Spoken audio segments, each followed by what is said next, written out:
คือทางเอื้อนี่เป็นผู้สาวโสดนี่มาหลายปีแล้วบ่ก็โสดโดนอยู่ได้จักปีเอ้ยจะกันโดนแหละคือชื่อว่าโดนซะเนาะคือชื่อว่าโดนซะแล้วก็ถามว่าโดนมานี่มีบ่คุยมี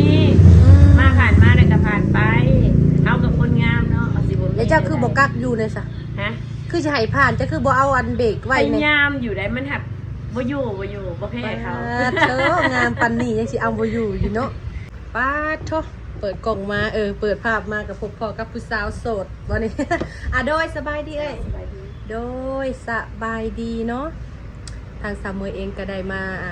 สัมภาษณ์ทางเอ่ยเพิ่นเป็นครั้งแรกเลยค่ะทางทวิตเนาะก่อนอื่นทางสามมือเองก็สิขออนุญาตถามสื่อเพิ่นก่อนสื่อว่าจังไดเอ่ยสื่อสาวแหล่สื่อสาวแหล่บรรณาสาวแหล่เสริมสวยโอ้ยก็เรียกสาวแหล่บรรณา เอากำลังเอาเพลงมาใหม่ที่เราเป็นสาวแหล่บรรณาอันนี้คือสาวแหล่เสริมสวยเนาะขออนุญาตถามเอ่ยอายุจักปี41น้ำพ่อปีอายุ41ปีป้าก็เรียกว่า21ปีบ่แม่นเนาะใกล้สิได้ลูกเคยนะเดี๋ยวนั้นป้าลูกสาวอายุจักปี10ปลายปีป้าทุก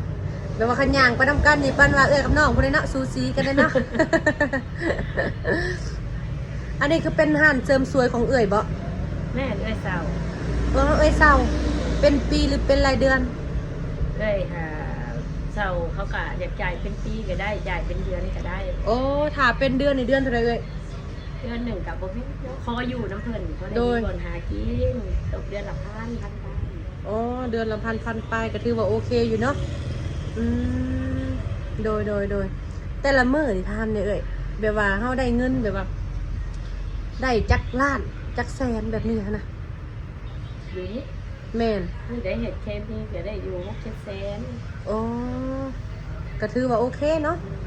เห็นสีผมนี่นะเริ่มต้นเท่าไหร่เริ่มต้นกับ3 แสน 2 แสน5ตามผมคือกัน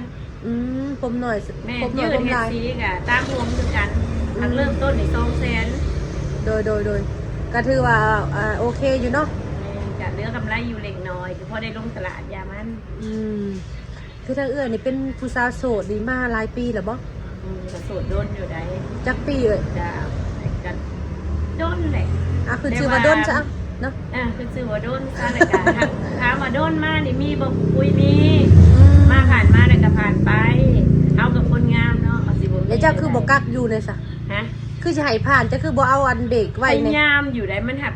บ่อยู่บ่แพ้เขาเธองามปานนี้ยังสิเอาบ่อยู่เนาะในคือความหมายนี่คือแบบว่าเขาเจ้าเข้ามานี่คือแบบว่าแบบจริงจังเนาะเราก็อาจมีตัวเลือกหลายอย่างต้องเข้าใจเขาเนาะโดยแม่นล่ะแม่นเฮาสิมาแบบว่าเขาสิมั่นเฮาผู้เดียวนี่มันก็เป็นไปบ่ได้เฮาก็เบิ่งออกคือการคนเฮาใหญ่ซับนี้แล้วโดยแต่ว่าทางอื่นนี่เลโอลมกับเพิ่นนี่โดนบ่ซะแต่ว่าตอนนี้คือเลิกลากันแล้วตัดขาดกันแล้วเนาะออกมาในมื้อนี้นี่คืออยากเปิดใจบ่นี่ฮะเปิดเนาะเปิดใจมันบ่เปิดใจ เปิดใจคิดว่าเปิดใจยอดว่ายังเงามาได้เนาะบ่มีคนลมคนแสบคนหยังก็เงาดิแถมยังมาฮอดอีกเนาะมันก็เงาคือว่าเมืองก็เลยมันสิว่างๆแนวใดนี่แหละแต่เก่าคือว่ามีความอบอุ่นน้อยนึงในการโอ้ลมนี่บ่ในการโอ้ลมโอ้มันธรรมดาเนาะก็คือว่าทางเพิ่นก็เป็นผู้สาวโสดรุ่นใหญ่แต่ว่าเปิดใจเนี่ยหักอายุผู้บ่าวจักปีเสยเอากว่าเฮาเนี่ยแหละ45ขึ้นไปก็ได้45ปีขึ้นไปฮอดเท่าใดฮอดให้ไปมาได้เลยเนาะฮอดนอนอยู่ในเตียงนี่ก็ยอมคือกันไง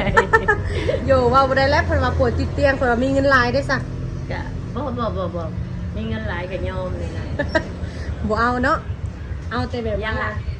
ไปนะลูกค้าบ่เพิ่นลงโดยก็คือว่าอายุนี่40ปลายขึ้นไปด้วยเนาะแม่เพราะว่าเอาประมาณ60ได้บ่ได้60ปลายได้ส่วนละ FC ของซาเมยนี่โอ้ลมได้เนาะ บ่รุ่มได้ เลยจำกัดอยู่บ่ว่าเขาต้องหมักผู้เบาในอยู่แบบในแบบว่าอาชีพหยังแบบนี้ฮะนะ ก็ให้อันก็ให้มั่นคงแน่ล่ะ มันคงนี่คืออาชีพหยังเลยได้มา อาชีพหยังก็ได้ให้มีความมั่นคงอยู่กับตัวเองว่าสิ อีหยังก็แล้วแต่เนาะ แม่นให้มีอาชีพสุจริตมั่นคง โดยเนี่ยอื่นเท่ากับแบบว่าเอาง่ายๆคือแบบว่าเพิ่งผ้าอาศัยได้แล้วเนาะ แม่น เพราะว่าทางเฮาก็คือทางเอื้อยเองก็มีอาชีพเพิ่งเจ้าของเนาะ แม่น ก็คือเสริมช่วยแบบนี้ ว่าซั่นจ้ะ ถ้าสมมุติว่าทางอ้ายเพิ่นอยากเอาเอื้อยไปอยู่น้ำเพิ่นได้ไปได้บ่ บ่ได้ย้อนหยังเฮามันมีผู้บ่อยู่นำพ่อเฮาแต่ก็เลี้ยงลูกเฮายังน้อย โดยลูกก็จะคนก็ 3 3คนยิงจะคน ยิง2ชาย1 โอ้ยิง2ตาย1ผู้ชายนี่คือลูกหลาบ่ ลูกปุ๊ก ลูกกกโอ้ ลูกหลาน9 ปี ลูกโอ้สบายบ่เด้อเนาะ จะพออยู่ได้ ผู้ เพื่อนไปเงินเพื่อนไปเงิน อันแรกเพิ่นว่าหาเงินเลี้ยงลูกเนาะ หาเงินเลี้ยงลูก ก็สบายแบบนี้เพราะว่าตื่นมาก็มีแต่ส่งผลไปเรียนเนาะ แม่ นั่นบ่ก็คือว่าทางเอื้อยออกมาเปิดใจในมื้อนี้ก็เนาะคือว่าหั่นแหละสิเป็นหนุ่มทางใดก็แล้วแต่แม่นบ่ฝั่งไทยก็ได้ ได้ หนุ่มลาวเฮาได้ซะเอื้อย หนุ่มลาวไปอยู่ต่างประเทศก็ได้อยู่ เนาะได้เบิดเนาะหนุ่มลาวอยู่ต่างประเทศบ่แบบหยังก็สามารถโอ้ลมกันได้ก่อนเนาะเขามาศึกษาดูใจกันก่อนถ้าว่าในการที่แบบว่าบางเทื่อเพิ่นโอ้ลมกับเอื้อยแล้วแบบนี้นะแล้วเพิ่นหักมักอยากมาแต่งมาขอกับเอื้อยสามารถแต่งได้บ่ จะได้แต่เฮาต้องศึกษาก่อนได้อยู่คือได้ข่อยสิมาได้นี่ข่อยเห็นเจ้าในคลิปเนี่ยบ่ฮับนั่นน่ะต้องร่วมกับก่อนศึกษาก่อน ในการ ได้ ที่ว่า เฮาต้องตกลงกัน2คนก่อน โดยในการที่ว่าศึกษาดูใจกันในใส่เวลาโดนบ่ ถ้า6 เดือนก็ได้เฮากับดวงออกแล้วคนเฮาอ่ะ อืม บ่จำเป็นต้องโดนแต่ว่าให้เฮาตกลงกันระหว่างข่อยกับเจ้าก่อนความหมายน่ะ โดยให้เข้าใจซะก่อน โดย แต่บ่มาให้แบบเสียเปรียบเรียบหน้าซึ่งกันและกันน่ะเฮาก็ใหญ่แล้ว บ่แม่นสิแบบว่าเห็นในคลิปแล้วข่อยมักเจ้าแล้วข่อยมาเอา ลู ลู ก ก บ่หาพอข่อยเฮาคนค้าขายว่าซั่นซะคนทำมาหากิน แม่น เฮาบ่มีเวลาแบบนั้น ยันว่าใจฮ้อนนี่ซะ บ่ สาวนี่คือมาถือใจแท้ งามนี่นะ บ่เคยบ่เอาเนี่ยนะเคยบ่เอา อยากได้นี่บ่ ก็ เอา ยังหิวเงินมาว่าโปะนี่ข่อยสิให้เจ้าเท่าใดนี่ข่อยก็ยังอยากยอมอยู่ได พี่จะไปดึงคอเขาไปได้ปะแรกบ่เนาะอย่างขี้ร้ายคนเฮาคบหาดูใจกัน ตอน แม่นต้องอย่างหน่อยต้อง 3-4 เดือนนะน้องว่าต่ำสุดเนาะ แม่น ในการที่เฮาสิเข้ามา ก็เริ่มศึกษาแล้ว แม่นเฮาสิเข้ามาหากันเฮาก็ต้องโอ้ร่วมกันก่อนเนาะเจ้าหับข่อยได้บ่แม่นบ่เลย